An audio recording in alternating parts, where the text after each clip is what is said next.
وسلم يقول إنه أعدل لبركته رواه ابن حبان۔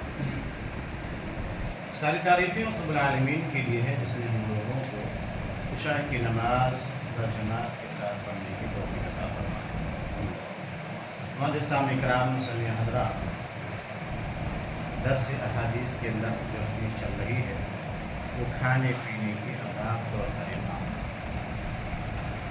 اس سے پچھلی حدیث جو پرسوں گزری تھی وہ یہ تھا کہ منقع اور کھجور کے متعلق، یعنی کسمس اور کھجور کے متعلق میں جو طاقت ہے وہ اللہ کے نبی صلی اللہ علیہ وسلم کس طریقے سے کھانے کا حکم دیا۔ آج کی احادیث میں رائے روایت کرتی ہے اسما بنت ابو بکر رضی اللہ تعالیٰ عنہ،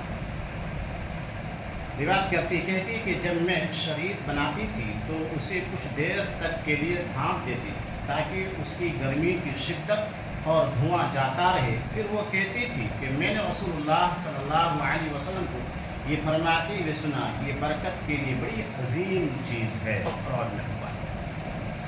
یعنی کہ آج کے جو حدیث ہے اس کے اندر جو طاقت کھانے کی چیز کے متعلق بتایا گیا شرید کے بارے میں، بلکہ حدیث میں آیا تھا کہ انگور کو یعنی کہ اس کو سکھا لو۔ اللہ کے نبی صلی اللہ علیہ وسلم کیا فرمائے کہ انگور کو سکھاؤ اور پھر اس کو منقع بناؤ، کسمس بناؤ اور شام میں پانی میں ڈالو، صبح میں کھاؤ، اور صبح میں پانی میں ڈالو، شام میں کھاؤ۔ تو یہ تمہارے لیے بڑا مفید چیز ہے، بڑا بہترین چیز ہے طاقت کے لیے۔ اگر دودھ ہے تو دودھ میں ڈالو، نہیں ہے تو پانی میں ڈال کے آپ کھا سکتے۔ آج کے حدیث کے اندر بتایا جا رہا شرید۔ شرید کہتے ہیں سوکھی روٹی، کیا ہے؟ سوکھی ہوئی روٹی ہوئے اور اس روٹی کو شوربہ بنانا، شوربہ بنا کر کے اس میں ڈال دینا۔ اسے کیا کرنا؟ ڈالنا۔ اسما بنت ابی بکر صدیق رضی اللہ تعالی عنہ کہتی ہے کہ میں جب بھی شرید بناتی تھی تو اس کو اچھی طریقے سے پکاتی تھی اور پکانے کے بعد اس کو ڈھک دیتی تھی تاکہ اس کی بھاپ بھی نکلے اور دھواں بھی نکلے اور صحیح طریقے سے وہ گل جائے۔ کیا ہوئے؟ گل جائے۔ حدیث کے اندر آتے ہیں کہ اللہ کے نبی صلی اللہ علیہ وسلم جب دھوپ نکل آتی تھی صبح، یعنی کہ عشاء کے وقت جو ہوتا تھا، مدینے کے اندر مسجد نبی کے باہر جو چبوترے بنے ہوئے، چبوترے جو بنی ہوئی ہوتی وہاں پر اللہ کے نبی صلی اللہ علیہ وسلم بیٹھتے تھے اور آرام کرتے تھے۔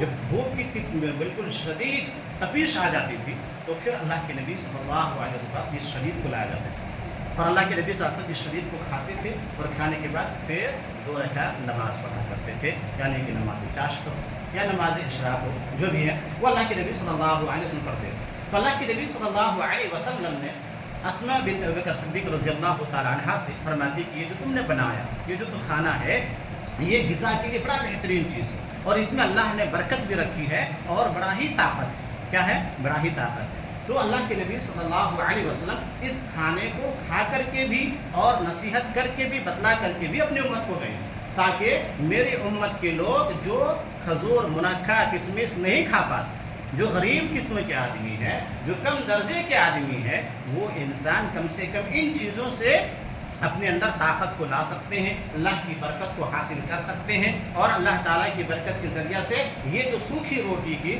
شوربہ میں ڈال کر کے اس کو شرید بنا کر کے اس کو کھائیں اور اس کو اپنے جسم کے اندر استعمال میں لیں تو انشاءاللہ بڑا ہی طاقتور چیز ہے اور بڑا ہی اللہ کے نبی صلی اللہ علیہ وسلم اس کے فائدے اور مفید بتائے ہیں اور اللہ کی برکت بھی اس کھانے کے اندر بتائی ہے۔ تو میرے معزز سامعین، چھوٹی سی چیز ہے اور یہ سب کے گھر میں روٹی بچ جاتی ہے، رات میں کھانا بنایا روٹی بچ گیا تو صبح میں اس کو شرید بنا سکتے ہیں۔ آپ شوربہ بنا کسی طریقے سے شوربہ پیاز وغیرہ ڈال کر کے شوربہ بنا کر کے اس کے اندر ڈال سکتے ہیں، اس کے بعد اس کو کھا سکتے ہیں۔ اس سے بڑا ہی بابرکت بھی ہے اور اللہ تبارک تعالیٰ اس کے اندر طاقت بھی رکھا ہے جو اللہ کے نبی صلی اللہ علیہ وسلم خود بھی اس کو استعمال کرتے تھے اور صحابہ بھی استعمال کرتے تھے۔ مزید بات اور بھی آگے انشاءاللہ اللہ تعالیٰ سے دعا ہے اللہ صحیح طریقے سے ان حدیثوں پر عمل کرنے کے توفیق عطا فرما اور سنت رسول اللہ کے طریقے پر چلنے کے توفیق عطا فرما۔